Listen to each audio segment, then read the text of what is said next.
어린아이와 같이라는 제목으로 하나님 말씀 전하겠습니다. 한 아저씨가 골목길을 이렇게 걸어가고 있었대요. 골목길 양쪽가에 이렇게 집들이 쭉 있었고,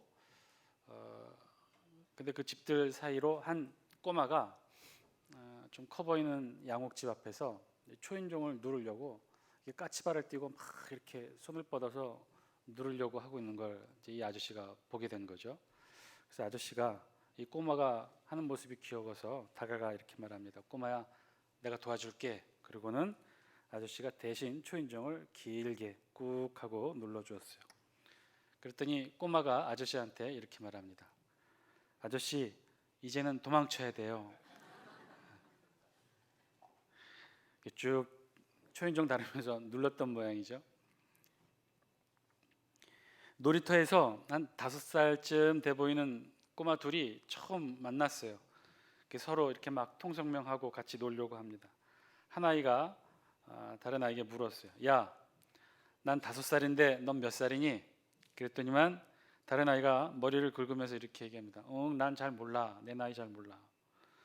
그랬더니 처음 아이가 다시 물었어요. 야, 그럼 너 여자에 대해 생각해 본 적 있니? 다른 아이가 대답합니다. 아니.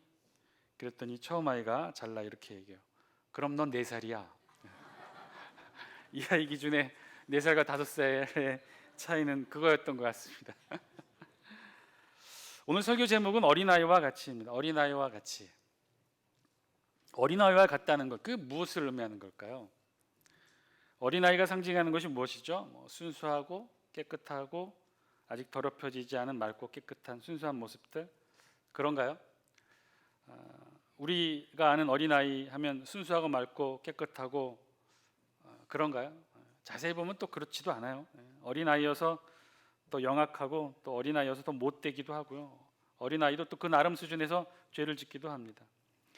그런데 오늘 말씀의 주제는 어린아이와 같이, 어린아이와 같아야 나중에 본문을 통해 우리가 듣겠지만 하늘나라 천국에도 갈 수 있다는 거예요.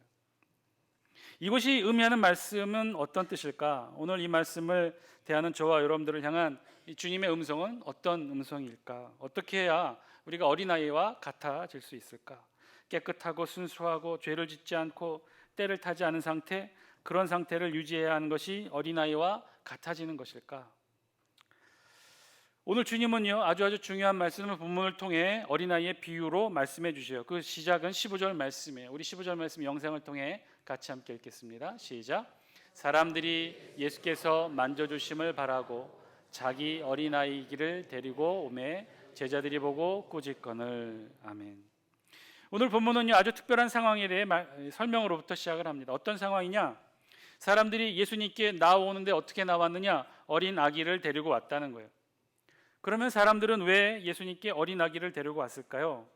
우리 성경에서는요, 그 이유를 이렇게 설명해요. 15절 앞부분, 사람들이 예수께서 만져주심을 바라고, 예수께서 만져주심을 바라는 마음으로 사람들이 어린 아기를 예수님께 데리고 왔다는 것이죠. 예수님께서 만져주신다, 우리말 번역 성경에는 이렇게 번역이 되어 있는데요, 원어로는 만져주신다의 원어는 합테타이라는 단어를 썼어요. 이 합테타이라는 단어는요, 만져주신다라고 우리가 번역을 했는데, 그렇게 어떤 어린아이의 신체 일부를 만진다 그런 뜻이 아니라, 이 합테타의 의미는요, 머리에 손을 얹고 축복 기도하는 안수를 의미합니다. 안수. 그러니까 지금도 마찬가지지만 당시에도 아마 유대인들 사이에 그런 풍습이 있었던 것 같아요. 자신들의 아이를 존경하는 랍비, 선생, 스승에게 데리고 가면 그 스승이 축복기도, 안수를 통해 축복기도하는 관습이 당시에도 있었고, 사람들은 예수님께 그런 의미로, 그런 뜻으로 예수님께 자신들의 아기를 데리고 왔던 것이죠. 그러니까 사람들은 예수님께서 자신들의 아이들의 머리에 손을 얹고 기도해 주시기를 바라는 마음으로 아이들을 데리고 예수님께 나왔다는 거예요. 그런데 어떻게 했느냐? 제자들이, 그런 사람들의 모습을 보고 제자들이 꾸짖었다고 그랬어요. 꾸짖었. 그렇게 어린 아기를 데리고 예수님께 나온 사람들을 제지하고 말리면서 나무랬다는 것이죠. 우리 성경에는 없지만 똑같은 내용을 기록하고 있는 마가복음 10장 14절에는요, 그 다음에 이런 표현이 있어요. 예수님께서 보시고 노하시어 이르시되. 제자들이 사람들을 말리고 제지하고 꾸짖고 나무랬던 그런 모습을 보고 예수님 분노하셨다는 거, 화를 내신 거죠. 우리 성경에 보면 예수님 좀처럼 화를 내시지 않는데 예수님이 화를 내셨다는 거예요. 그만큼 이 사안이 중대했다는 의미이기도 하거나, 아니면 제자들이 사람들을 말리면서 거칠게 대했거나 했을 텐데, 제자들이 사람들을 거칠게 막을 이유는 딱히 없었을 거예요. 예수님께 위해되는 일이 아니었죠. 제자들이 사람들을 이렇게 막고 나무랬던 이유가 무엇이었을까요? 왜 사람들이 아기를 예수님께 데리고 오는데 제자들이 그 앞을 막았었을까요? 이유는 딱 한 가지예요. 예수님께서 다른 하셔야 할 일도 많은데 이런 일들로 예수님의 시간을 빼앗을 수 없다라고 생각했겠죠. 그래서 사람들을 막은 것인데 예수님은 어떻게 했어요? 도리어 화를 내셨다는 거예요. 그리고는 이렇게 말씀하셨어요. 16절 말씀이에요. 우리 같이 한번 영상을 통해 읽겠습니다. 시작. 예수께서 그 어린아이들을 불러 가까이 하시고 이르시되 어린아이들이 내게 오는 것을 용납하고 금하지 말라. 하나님의 나라가 이런 자의 것이니라. 아멘. 어린아이들이 내게 오는 것을 용납하고 금하지 말라라는 거예요. 용납하고 금하지 말라. 용납하다라는 원어의 의미는요, 우리말 번역과는 달리 이 원어에는 한 가지 생략된 의미가 있어요. 용납하다, 이 원어에는요, 지금 당장이라는 의미가 함께 포함되어 있다는 거예요. 그러니까 지금 당장 어린아이들의 접근을 허용하라는 거죠. 그리고 금하지 말라, 원어의 의미로는요, 제자들에게 지금 당장뿐만 아니라 앞으로도 어린아이의 접근을 절대 금하지 말도록 제자들을 향한 명령이자 경고의 음성이었어요. 그러니까 용납하고 금하지 말라, 이 예수님께서 하셨던 이 말씀에는요, 이제 앞으로 어린아이들을 막는 제자들을 향해 분노하시고, 그리고 지금 당장뿐만 아니라 앞으로도 절대로 예수님께 나오는 어린아이들을 막지 말라고 예수님이 명령하고 경고하셨던 거죠. 그리고는 이어서 중요한 말씀을 하셨어요. 뭐라고 말씀하셨어요? 하나님의 나라가 이런 자의 것이니라. 하나님의 나라가 이런 자의 것이니라. 우리말 번역에는 생략된 단어가 하나가 여기에는 포함이 되었는데, 이 단어는 자주 생략되는데 가르라고 하는 접속사예요. 즉 용납하고 금하지 말라, 그리고 하나님의 나라가 이런 자의 것이니라 라고 하는 그 사이에 이 가르라는 접속사가 생략되어 있는데, 이 접속사의 뜻은 왜냐하면 이라는 뜻이에요. 왜냐하면. 그래서 그 의미를 살면서 다시 읽으면 이렇다는 거죠. 예수님은 이렇게 말씀하셨다는 거예요. 어린아이들이 내게 오는 것을 용납하고 금하지 말라. 왜냐하면 하나님의 나라가 이런 자의 것이니라. 자, 이 정도면 오늘 본문을 통해 예수님이 말씀하시는 이 어린아이의 중요성, 단순히 어린아이들이 불쌍해서 혹은 어린아이들이 깨끗하고 순수해서가 아니라 더욱더 중요한 신학적 의미가 어린아이에게는 있기 때문에 예수님이 우리에게 말씀해 주셨다는 거예요. 그것이 무엇일까? 왜 이토록 예수님은 중요하게 어린이를 언급하고 계시는 것일까? 그 이유가 하나님의 나라가 바로 이러한 자들의 것이기 때문이라는 것이에요. 이런 어린아이와 같은 자들의 것이 하나님의 나라이라는 거예요. 예수님 당시 유대인들에게는요, 오늘 이 예수님의 말씀이 어떻게 들렸을까? 왜냐하면요, 예수님의 이 말씀은 조금 과해 보이기 때문에 그래요. 예수님은 아주 직설적이고 직관적으로 이렇게 말씀하셨어요. 하나님의 나라는 어린아이와 같은 자들의 것이다가 아니라 뭐라고 그랬어요? 하나님의 나라는 이런 자의 것이다. 당시 유대인들에게는요, 이 말씀이 충격적인 말씀이었어요. 지금 우리에게도 조금은 납득되기 어려운 말씀이기도 하지만 당시 유대인들에게는 상당한 큰 충격이었다는 거예요. 하나님의 나라는 어린아이들의 것이다. 하나님의 나라는 어린아이들이 들어갈 수 있다. 하나님의 나라는 어린아이들이 소유할 수 있다. 여러분, 어린아이라는 단어의 뜻은요, 어리다는 거죠. 아이가 어리다는 거예요. 그런데 이것과는 전혀 다른 기원에서 만들어진 우리가 아는 조어가 있어요. 그건 무슨 단어냐면 어린이라는 단어, 어린이 단어. 제가 어린이 주일 때에도 제가 한번 말씀드렸던 기억이 나는데요. 이 어린이라는 단어는요, 어린아이의 줄임말이 아니라, 어린이는 무슨 말의 줄임말이라고 그랬어요? 어리신이의 줄임말이라고 했어요. 어리신이의 줄임말이에요. 이 말을 만들었던 분은 소파 방정환 선생님이 이 말을 만들었어요. 1900년대에. 어리신이는 어린아이를 존대한 말이었는데요, 어리신이는 어르신 혹은 어르신이의 상대어였어요. 어르신을 높여 부르는, 어른들을 높여 부르는 어르신, 어르신이의 상대어로 어린이도 높여 부르자는 거예요. 그래서 어리신이라는 말로 만들었던 거죠. 그래서 어린이가 그렇게 유래가 됩니다. 왜 이렇게까지 했을까? 잘 믿기지 않지만 당시만 해도 1900년대만 해더라도 우리나라에서 어린이를 부르는 호칭이 따로 존재하지는 않았다고 해요. 어린이를 부르는 말이 뭐라고 불렀냐면 그저 이놈, 어린 것, 죄송합니다, 애새끼, 뭐 이렇게만 불렀다는 것이죠. 어린아이는 하나의 인격체로 여겨지지 않았던 거예요. 그래서 소포 방정환 선생님이 어린이라는 말을 만들고 1923년 5월 1일 오후 3시, 그때는 5월 5일이 아니었던 모양이에요. 5월 1일 오후 3시 서울 종로구 경운동 서울 천도교 본부 운동장에서 천여 명의 아이들과 함께 최초 제1회 어린이날 기념식 행사를 갖습니다. 이때 기념식 행사를 하고요, 파고다 공원에서부터 광화문까지 가두행전을 벌여요. 이때는 고족대까지 동원해가지고 요란하게 행사를 했습니다. 그리고는 서울 시내 모든 시민들에게 선전물, 유인물 12만 장을 뿌려요. 그러면서 이들이 지나가면서 구호를 외쳤어요. 뭐라고 구호를 외쳤느냐? 이 어린이날 제1회 어린이날 아이들과 그 참여한 모든 사람들이 뭐라고 구호를 외쳤느냐? 한번 따라해 볼까요? 그때를 생각하시면서 같이 한번 하겠습니다. 욕하지 말고, 큰 소리로 욕하지 말고, 때리지 말고, 부리지 말자. 당시가 그랬다는 거예요. 당시가 제발 이런 거 하지 말라고. 그리고 그 유인물에는 어떤 게 기록되어 있냐면요, 이제 어린이를 대할 때 이렇게 해달라는 소망이 담겨 있어요. 우리 어린이들에게 이발이나 목욕을 때 맞춰 해주세요. 잠자는 것과 운동하는 것을 충분히 하게 해주세요. 산보와 소풍을 가끔 시켜주세요. 마치 무슨 애완견 주의사항 다루는 것처럼. 1920년대 당시 우리나라가 그랬다는 거예요. 어린 아이를 바라보는 사회적 시각이 그랬다는 것이죠.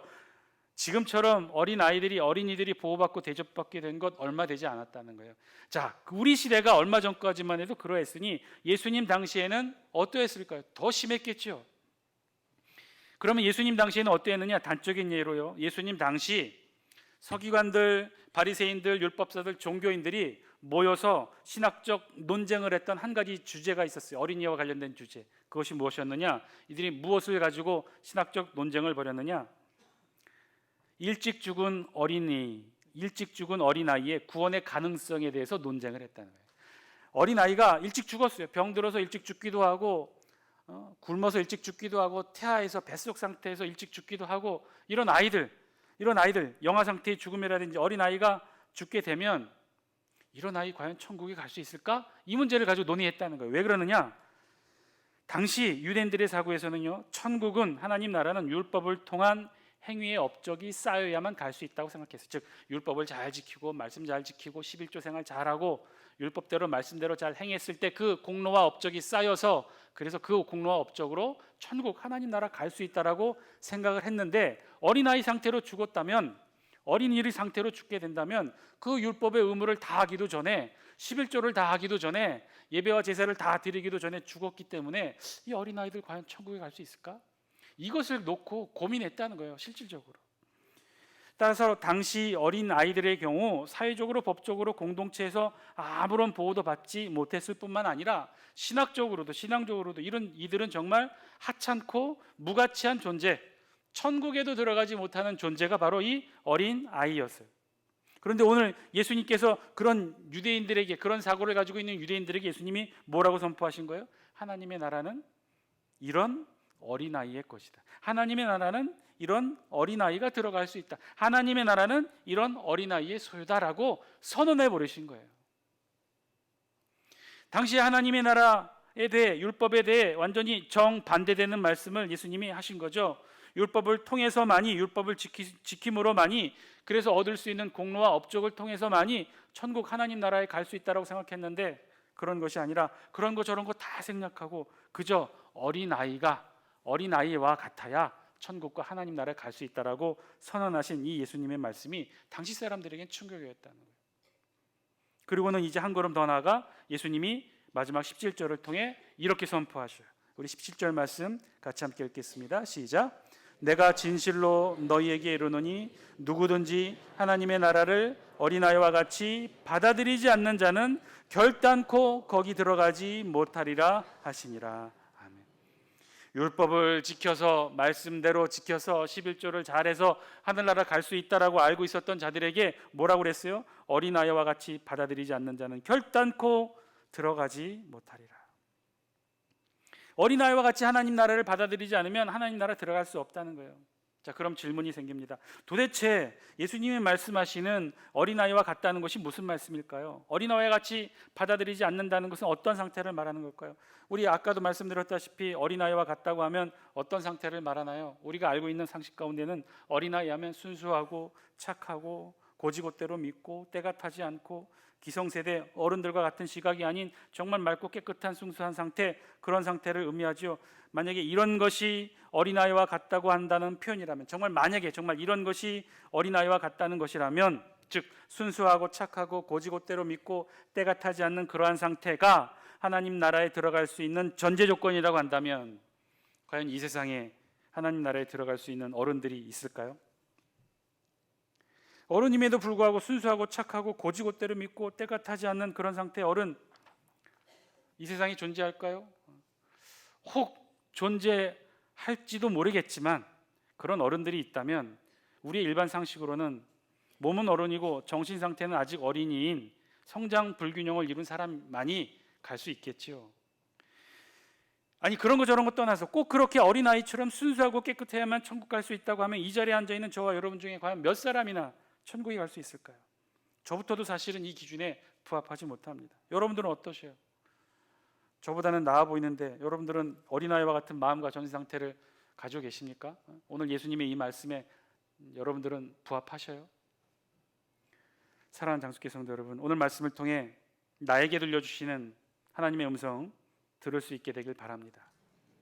어린아이와 같다는 말의 뜻은요, 그런 뜻이 아니에요. 정말 그와 같다면 진짜 어린아이 외에는 하나님의 나라에 들어갈 수 있는 사람이 없겠죠. 그런 뜻이 아니라 오늘 말씀의 핵심은 15절에 있어요.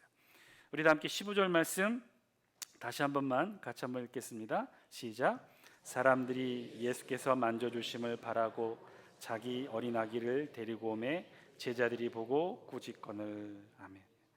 오늘 여러분 15절 말씀을 자세히 보시면 16절과 17절에 비해 달리 표현되어 있다는 걸 여러분 혹시 보시나요? 발견하시나요? 16절과 17절이 15절에 비해 달리 표현한 것이 있어요. 무엇일까요? 어린 아이, 어린 아기. 15절에는 어린 아기라고 표현되어 있고요, 16절과 17절에는 어린 아이라고 표현되어 있어요.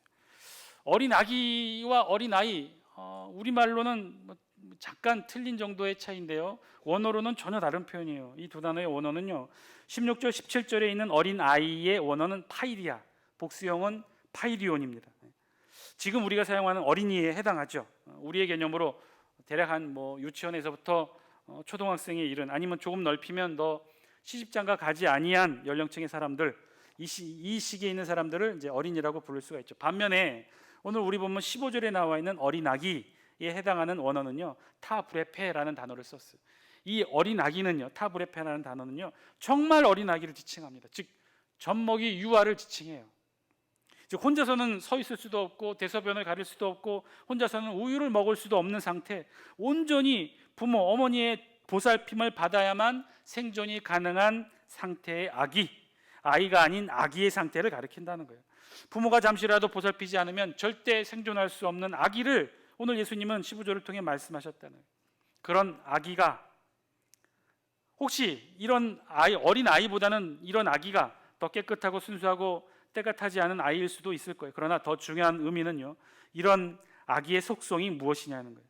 이런 아기는요, 깨끗하고 순수하고 때가 타지 않고 이 세상을 통해 그 어떤 나쁜 것도 배우지도 않았고 아직 나쁘게 한 무언가가 형성되지도 않았지만, 또한 더 중요한 이 아기의 상태는요, 이런 아기는 단 한순간도 누구의 도움 없이는 생존이 불가능한 존재라는 거예요. 오늘 본문의 예수님의 말씀에 어린 아기는요, 바로 그런 의미의 아기였어요. 부모가 아니면 절대로 생존할 수 없는 아기, 그래서 자신의 전적 무능력을 가질 수밖에 없는 존재, 오직 부모를 의지할 수밖에 없는 아기처럼, 그래서 오로지 하나님만을 전적으로 의지하는 상태, 그런 상태를 가리키는 의미가 바로 이 어린 아기였다는 거예요. 16절, 17절의 어린아이와 같다는 표현도 사실은요, 이런 어린 아기와 같은 전적인 부모 의존성을 유지하는 그런 상태를 의미해요. 갓난아기가 오직 부모의 품 안에서만 생명력이 유지되는 것처럼 그렇게 전적으로 하나님을 신뢰하는 사람, 바로 이 어린 아기와 같은 사람이고 그런 사람만이 하나님 나라 들어갈 수 있다는 거예요. 결국 오늘 본문에 의하면요, 그런 사람, 어린 아기, 젖먹이 아기와 같은 상태인데 오로지 부모만을 의지하는 상태. 젖꼭지를 꼭 물고 이 세상 그 어떤 것도 의지할 것 없이 생명의 젖줄만을 의지한 채 그 품에 안겨 잠을 청하는 사람, 그 사람만이 하나님 나라에 들어갈 수 있다는 거예요. 저와 여러분의 신앙이 그러한 신앙 되기를 주의 이름으로 축복합니다. 말씀을 통해 그렇다면 오늘 우리의 모습도 비춰보길 바랍니다. 오늘 이 말씀을 듣는 저와 여러분들의 신앙의 모습은 어떤가요? 우리는 지금 어떤 모습으로 이 말씀 앞에 서 있습니까? 우리도 지금 말씀처럼 정말 젖먹이 어린 아기처럼 그렇게 전적으로 하나님만 의지하고 계신가요? 그랬으면 좋겠습니다. 그렇게 하나님만을 의뢰하고 하나님만을 의지하고 하나님만을 신뢰하고 하나님만을 붙드는 우리의 신앙의 삶이 되었으면 좋겠습니다. 그런데요, 우리 참 그러기가 쉽지가 않아요. 우리가 이 세상 살아오면서 우리도 나름 세상의 풍파를 다 겪으며 살아오게 됐죠. 이 자리에 앉아 계신 여러분들 다 그렇게 세상 살아오셨을 거예요. 소위 말하는 산전수전, 공중전까지 다 치르고 여러분 이 자리에 앉아 계시잖아요. 그렇게 세상 다 살아오셔서 나름 세상을 통해 삶의 지혜도 얻게 됐고 세상의 지혜도 여러분 가지고 계신 줄 압니다. 그래서 나름 생존 방식도 터득하게 되었죠. 나름 완벽하진 않지만 그래도 처세술도 익혔어요. 때로는요, 우리 웃으면서 거절하는 방법도 알고 있고요, 더 심하게 웃으면서 상대의 뒤통수를 후려치는 방법도 우리 다 터득했어요. 그렇게 때로는 상대의 뒤통수도 치기도 하고 거짓말을 하기도 하고 때로는 나를 위해, 가족을 위해 상대를 속이기도 하고 적당히 큰 해가 되지 않는 범위에서 선을 넘기도 하고 법을 어기기도 하고 그렇게 우리 살아왔죠. 그러다 보니 우리 본의 아니게 의도치 않게 배운 것이 참 많이 있는 것 같습니다. 세상을 통해 원치 않게 배운 것이 지금 우리 모습에는 너무나 많이 남아있는 것 같아요. 험한 세상 눈물만 흘리며 살아오다 보니 더 이상 울지 않는 방법도 알게 되었고 울지 않고 나름대로 비겁하지만 때로는 전혀 웃을 수 없는 상황에서도 웃으며 살아가는 방법도 우리 알게 됐어요. 그렇게 우리 이 세상 생존해 오다 보니 우리 두 손에는요, 이 세상을 통해 배우고 거치고 움켜진 많은 것들이 있게 되었다는 거예요. 물론 하나님이 주신 것, 하늘이 주신 것, 하늘의 은혜를 통해 얻은 것, 말씀을 통해 얻은 은혜의 것들도 있지만 우리 스스로 생존을 위해 세상을 통해 얻은 것이 너무나 많이 우리 두 손 안에는 있다는 거예요. 사랑하는 장수교 성도 여러분, 이 시간 예수님의 말씀을 통해 선포되는 음성을 저와 여러분들이 들을 수 있게 되길 바랍니다. 예수님은요, 그런 저와 우리에게 이렇게 말씀하고 계셔요. 내가 진실로 너희에게 이르노니 누구든지 하나님의 나라를 어린아이와 같이 받아들이지 않는 자는 결단코 거기 들어가지 못하리라.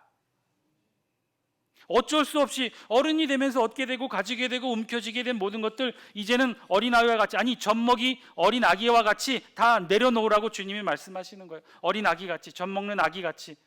여러분, 그 아기의 두 손에는요 아무것도 없어요. 아기의 손에는요 쥘 수가 없어요. 쥐기엔 너무나 손이 작기 때문에 엄마가 내민 검지손가락 하나 꼭 움켜잡고 붙잡기도 그 손이 너무나 작기 때문에 아무것도 쥘 수 없는 그런 젖먹이 어린아이 같이 그렇게 되라고 오늘 주님이 저와 여러분들에게 말씀하고 계셔요. 다 내려놓으라는 거죠. 이 세상에 어른으로서 자라오면서 습득한 모든 것들 다 내려놓으라는 거예요. 여러분, 혹시 이 말씀 들으면서 불안하다고 생각하십니까? 내가 어떻게 살아왔는데 이걸 다 내려놔? 그런데요, 그런 아기는 부모의 품에서, 엄마의 품에서 정말 아무 걱정 근심 없이 잘 잡니다. 잘 먹고 잘 자고 마음껏 어머니의 심장의 고동소리를 느끼며 생애 가장 귀하고 맛있는 단잠을 우리 아기는 잡니다. 우리가 지금껏 살아온 세상, 산전수전 공중전 다 거치며 싸우듯이 살아온 이 세상을요, 아기는 어머니 품 안에서 이 세상을 살아가요. 어머니가 보는 세상, 어머니가 걸어가는 세상, 어머니가 이끄는 세상, 어머니가 만들어가는 세상, 그곳에서 우리 아기는요 세상 편한 자세를 취하며 가장 행복한 시간을 보냅니다. 다른 그 어떤 것도 없이 오직 어머니만 의지하면서, 어머니만 신뢰하면서, 어머니만 붙들므로. 사랑하는 장수교 성도 여러분, 천국이, 우리가 바라고 소망하는 천국이 그런 곳이 아닐까요? 하나님의 나라는 그런 곳이 아니겠습니까? 하나님만 의지하고 하나님만 신뢰하는 것, 그것은요 우리가 믿음이 좋아서, 신앙이 좋아서, 경험이 풍부해서, 성경 공부 많이 해서가 아니라 세상을 의지하지 않고 오늘 오직 하나님만을 의지할 때 가능한 일인 줄 믿습니다. 하나님, 이 세상에서 내가 의지할 것 하나도 없네요. 아니, 잡아봤지만 다 부질없어요. 다 쓸데없네요. 다 소용없네요. 그래서 이제는 다 내려놓고 온전히 하나님만 의지합니다.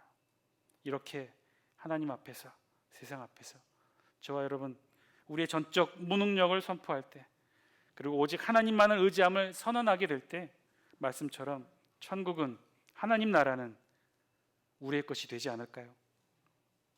그렇게 남은 여생 오직 하나님 품 안에서 살아가시는 저와 여러분 되길 바랍니다.